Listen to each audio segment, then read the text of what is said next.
We ask that you remain silent, as today is a very solemn occasion and should be given the respect that it deserves. Please stand and remain silent until the conclusion of this assembly. As we begin this assembly, I would like to acknowledge the Indigenous owners of the land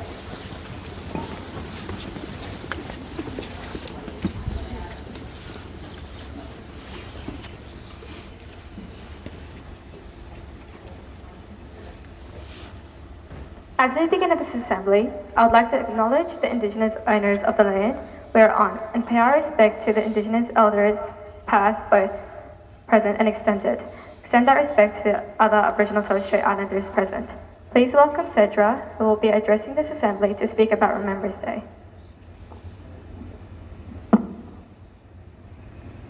Remembrance Day is a day where people get together to remember those that sacrificed their life to let us have peace. We get together to also remember those people that have gone to war and survived. Today, Fatima and I would like to commemorate all those who fought and suffered on our behalf. Special attention in today's assembly will be paid to 2 Liverpool soldiers who sacrificed their life for us. One soldier that has sacrificed his life for us was Thomas Parker. He was born in 1894 in Liverpool. He was enlisted in 1917 when he was 22 years old. He was stationed at the Western Front. We do not know first-hand experiences of war, but we can only imagine. I would like to remember them this way. In the half-light of the breaking day, the soldiers stand around us at ease, but still armed. Not a trace on their face to say what they know, to say they know where they are or what they are about to do. I wonder if they were trained that way where they come from.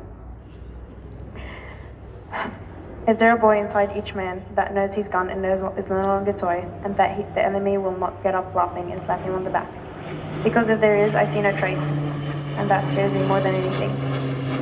Thomas Parker passed away on the 13th of September, 1977. He was buried in Smithville. May he rest in peace. He served his country well. Charles Bowles was another person to fight a battle and sacrifice his life. He was born on 1884 and enlisted on the 22nd of August 1914 when he was 22 years old. Charles was taken to hospital in Malta in July 1915, suffering from bronchitis. He was also reported wounded in action in France in August 1916.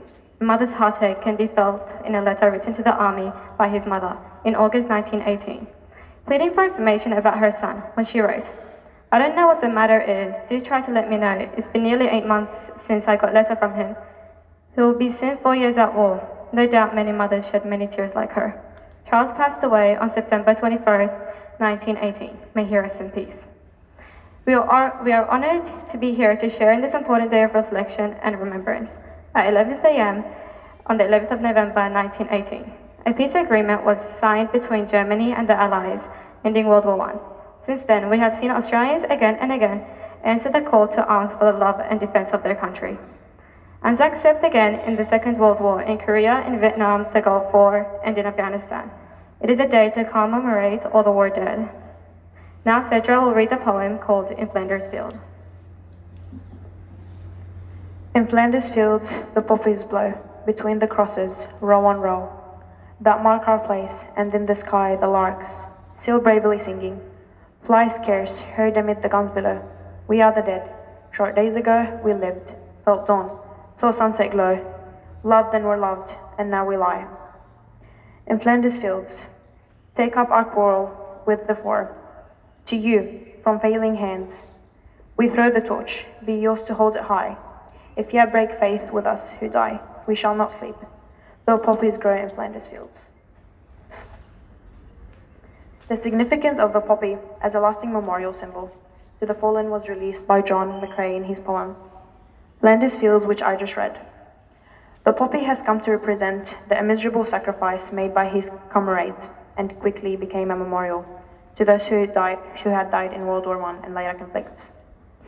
These resilient flowers flourished in the midst of such chaos and destruction. They are a symbol of hope and resistance, blooming even in the darkest of moments and places. The poppy is a well-known and well-established symbol, one that carries with it a wealth of history and significance. They are an indispensable part of the past, present, and future. The poppy's resistance to decay or wither is an embodiment of everlasting memory, one whose significance as a flower of war we continue to cherish. The central element of Remembrance Day ceremony is the 1-minute silence at 11 a.m. on the 11th of November 1919. On the year after World War I ended, Australians for the first time paused and stood in silent tribute to the men and women of the Australian Imperial Force, who died on the battlefield in the Middle East, Gallipoli, and Europe. The Ode of Remembrance will now be read. This was taken from Lawrence Binyon's poem, For the Fallen. At the conclusion of this poem, please respond with, "We will remember them." They shall grow not old, as we that are left grow old. Age shall not weary them, nor the years condemn. At the going down of the sun and in the morning, we will remember them. We will remember them. The last burst will now be played. The last burst traditionally marks the end of the working day. The last burst is a bugle call to serve as a tribute to the dead. At the conclusion of the last burst, there will be a 1-minute silence. This is a sign of respect and offers time for reflection on the significance of the ceremony.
Thank you. The rose will now be played. This signifies waking up for a new day.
Let's sing together.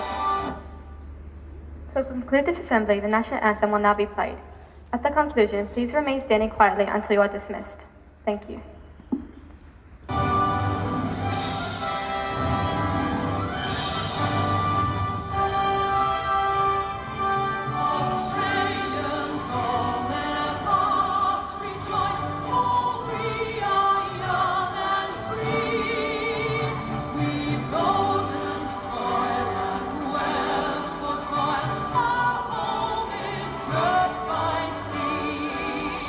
Our land, the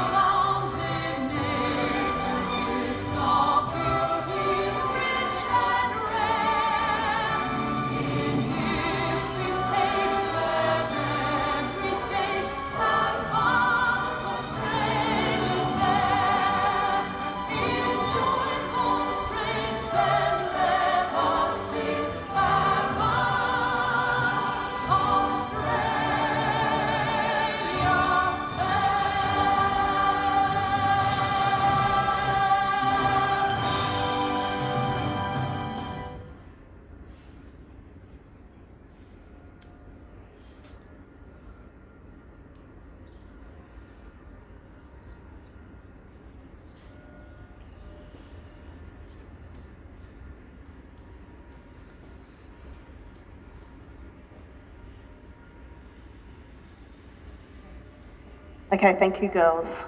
Okay, year 11, you can go off.